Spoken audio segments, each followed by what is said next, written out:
Айтмат улы Төреқұл атабыздың Төреқұл ұлы Чыңғыз атабыздар бақтана бақтыза бәнер рахмат кел амин Аллаху акбар.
Bismillahirrahmanirrahim.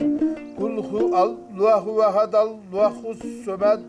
Lam yelid ve lem yulad ve lem yekun lahu kufuven ahad. Subhane rabbike rabbil izzati amma yasifun. Жатқан жерлерін жайлы құлы ربنا آتنا في الدنيا حسنة وفي الآخرة حسنة وقنا عذاب النار برحمتك آمين الله أكبر. Саңа спорт келчүнөкөч. Мына быйыл 2010 жылдын 7 апрелиндеги окуяга туура 10 жыл толот. Ушул 10 жыл аралыгында ал кездеги коюлган максаттар канчалык деңгээлге ишке ашты? Ушул боюнча бир өзүңүздүн оюңузду, пикириңизди айтып койсоңуз. Туура эгемендүү Кыргыз мамлекетинин 30 жылдык тарыхындагы эң кайгылуу, эң кандуу окуя бул 7 апрель инкылабы же болбосо элдик революция десек эч ким тана албайт болуш керек. Бирок ошол мындан 10 жыл мурун орун алган Орду Толгус жоготууга алып келген окуяда анан ошондо коюлган талаптар ишке аштуу максаттарына жеттүү деген суроо ар ким өзүнүн деңгээлинен жооп бере атпайт. Мен ошол окуяларга катышкан адам катары ошол окуялардын башында турган бириккен элдик кыймыл деген оппозициялык кыймыл болгон. Ошонун саясий кеңештин мүчөсү катары так ачык айта алам. Мына ушул касиеттүү арбактар байырлаган жерде туруп мен айта алам, апрель окуясынын максаттары ишке ашкан жок. Апрель окуясынын негизги максаттарынын бири бул адилеттүү бийлик, калыстыкты как жарган сот бийлиги, карапайым элдин таламын талашкан аткаруу бийлиги, бардыгына тегиз караган башкаруу бийлиги боло турган болсо, бүгүнкү көрүнүштөр ошол апрель окуясынын тарамдарына жооп бере албайт. Ошол убактылуу өкмөттүн башында турган адамдардын бүгүн бири дагы Кыргыз Республикасынын өкмөтүндө жок. Ошол убактылуу өкмөттүн башында турган адамдардын бири дагы бүгүнкү күндөгү президенттин аппаратында жок. Убактылуу өкмөттүн аралашып жүргөн кыйыр түрдө же болбосо ошого түздөн түз катышкан адамдардын бири дагы бүгүн бийликте жок.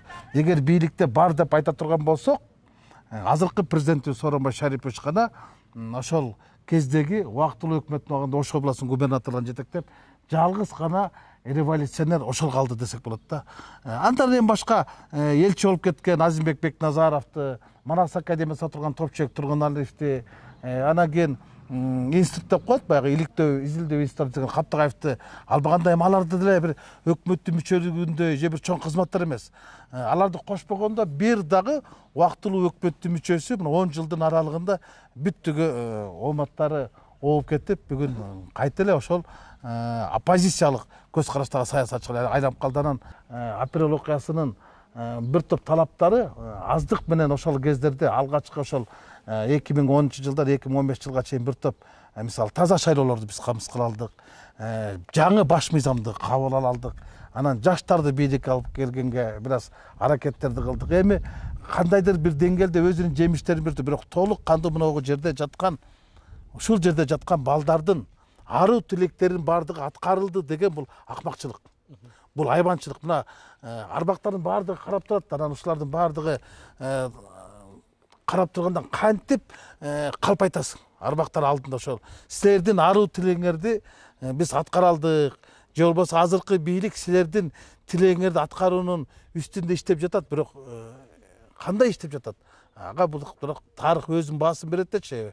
Бирок азыркы күндө 10 жылдын ортолугунда апрель окуясынын талаптары аз гана талаптар аткарылды, а бирок көпчүлүгү аткарылган жок десе мен чындыкка жакын сөз айткан болом. Анан дагы бир суроо, ушул апрель окуясынан кийин негизги талаптардын бир катары үй бүлөлүк, кландык, президенттик башкаруу системасын, парламент башкаруу системасын өткөрүү болгон да. Анан ушул 10 жыл аралыгында парламенттик система өзүн баягы актай албай калдыбы, система өзүн болбосо эмне себептен азыр учурда Жогорку Кеңештин депутаты Курманкул Зулушев тарабынан башкаруу системасын аныктоо, референдумга чыгаруу мыйзамы иштелип чыкты да. Ушул боюнча кандай ой пикирдесиз? Туура да, бул эми мындай болуп калды да. Туп-туура ушул апрель окуясынын 10 жылдыгынын алдында ушул мыйзамды алып чыккан бул революцияга, же болбосо элдик ыңкылапка багытталган сокку болчу да. Ошо менин кесиптешим Курманкул Токторалиевич алып чыккан мыйзамчы. Бул деген президенттик башкаруу менен парламенттик башкаруунун бирин тандашыбыз керек депчи. Булар апрель ыңкылабындагылар. Булар парламенттик башкаруу болсун, үй бүлөлүк, кландык, пландык башкаруу болбосун деп өмүрлөрүн шейит кетирди да. Анан ушулардын арбагын тепсеп туруп, анан ушулардын үмүтүн өчүрүп туруп, ушулардын шейит кеткендердин кантип туруп ушулар эчтеке жарабаганы бир баатыр эмес, булар капыр болгондор дегендей эле соккулган да. Бул эң биринчиден демократияга эмес, кыргыздын тарыхына эмес, эң биринчиден бул 10 жылдыкта апрель ыңкылабына урулган эң чоң сокку болгон да. Эми бүгүн президентибиз кече Сооронбай Шарипович кайрылуу кылды 7 апрелдин 10 жылдыгы боюнча. Ошондо так баса айтты да, биз парламентаризм багытынан кайта кайтпайбыз деди. Мына ушундан кийин Курманкул Токторалиев жанагы демилгелеген мыйзам долбоорун чакыртып алыш керек. Менин жеке пикиримде бул элдин пикирине эксперимент менен жүргүзүү катарында эле атайын бир жасалган нерсе деп ойлоп калдым да. Жемесе мындай 10 жылдыктын ортосунда дүйнө жүзү коронавирус менен күрөшүп атса, биз конституциялык вирус менен күрөшкөн өзү бул акмакчылык да. Коронавирус турса булар конституциялык вирусту изилдеп чыгатат. Деги элечи мындай сөз айткым келет да. 24 мартта ыңкылап болгон 2005 жылы. Ошондон сабак албаган бийлик 7 апрелде алды. Өздөрүн эл кууп салды. Азыр 7 апрелде бийлик сабак албаса, дагы бир ушундай ыңкылап түстөн чыгат да.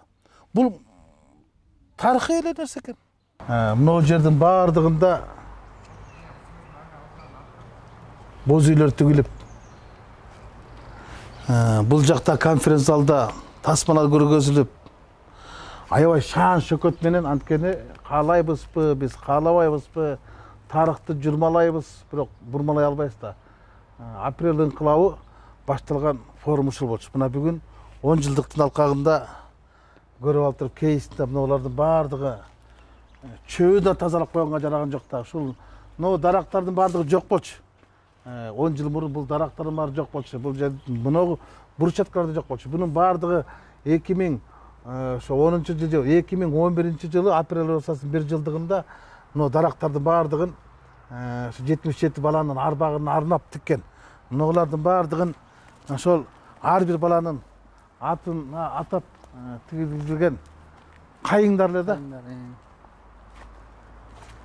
Мына бүгүн чөп басып, мусор басып, анан апрель ыңкылабынын бешиги 10 жылдыктын алкагында камакта жатканы бул тарыхтын деле камалып жатканы менен барабар да. Байрамдык маанай жок. Жок дегенде ошол жергиликтүү жетекчилер башкасын коюп, башканы коюп манастайт дейт. Ошо апрель ыңкылабынын арты менен келген азаматтар жок дегенде ушул жерге келип гүл коюп, Куран окуп кетсе, арбактар ыраазы болбойт беле. Башында болгон бириккен элдик кыймылдын штаб ушул жер болгон.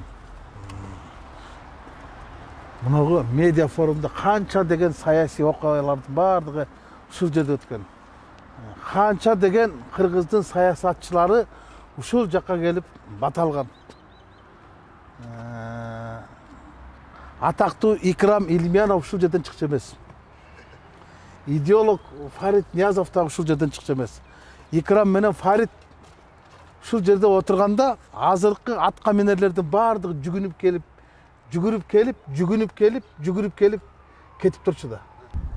Ушул 10 жылдыкты белгилөө боюнча мамлекеттик тарабынан уюштуруу комитети түзүлдү эле да. Анан ошол кездеги убактылуу өкмөттүн мүчөлөрү дейбизби же бектин мүчөлөрү дейбизби, ошолор адамдардан дээрлик жок экен. Ушул комитеттин уюштуруу комитеттин бүгүнкү күндөгү 2010 жылдык 7 апрелин белгилөө боюнча иш-чаралары сиздин канааттандырабы деген эмне иш-чаралар белгиленди ушул? Апрель ыңкылабынын 10 жылдык мааракеси кандай болуп өткөн күндө дагы жакшы пикирлерге арада каршы пикирлер көп болбок. Анткени мен айтамбы же башка айтабы, апрель ыңкылабынын башында турган адамдардын бардыгы же камакта же суракта, же үйдө же чүйдө. 10 жылдыктын кандай болору мени ойго салып турганда, аятан көрө ушу 10 жылдык кандай боло турган экен, жылда ушул жерде болчу эле, аны эми ачыгын айтыш керек, экс-президент Атамбаев уюштурчу ушул жердеги иш-чаралар. Эми ал киши өзү камакта, ал отурган штабта камакта, ал отурган СДПКнын штабы да камакта. Мындайча айтканда майрам да камакта болуп калбады. Жок, ушу 10 жылдыкты уюштуруу боюнча мамлекеттик комиссия түзүлдү да. Ана мамлекеттик комиссия түзүлгөндөн кийин, мамлекет башчынын жарлыгы менен чыккандан кийин, ошо мамлекет башчынын тегерегиндегилерин саботажы уюштуруу комитетинин курамында бир дагы убактылуу өкмөттүн мүчөсү жок. Же болбосо ошол кездеги Бириккен Элдик кыймылдын саясий кеңештин мүчөсү жок. Анан кимдер өткөрөт? Мен карап көрдүм да, курамын карап көрүп туруп, биринчилерде мен сындап чыктым. Бул кандай деп? 7 апрелди жек көргөндөрдүн бардыгы уюшуп алгансып уюштуруу комитетине кирип алыптыр. Мындайча айтканда кармашкан адамдар эмес, жармашкан адамдар бар бүгүн бийликте отурбайбы. 7 апрелде кызматтан куугулгандардын бардыгы кайта бүгүн кызматка келип калды. 7 апрелден кийин кызматка келгендер бар кайта куугулуп кетти да. Турмуштун чындыгы ушул болот атпайбы? Жок да. Ошол кезде бек болгон, бүгүн жармысы зек болгон.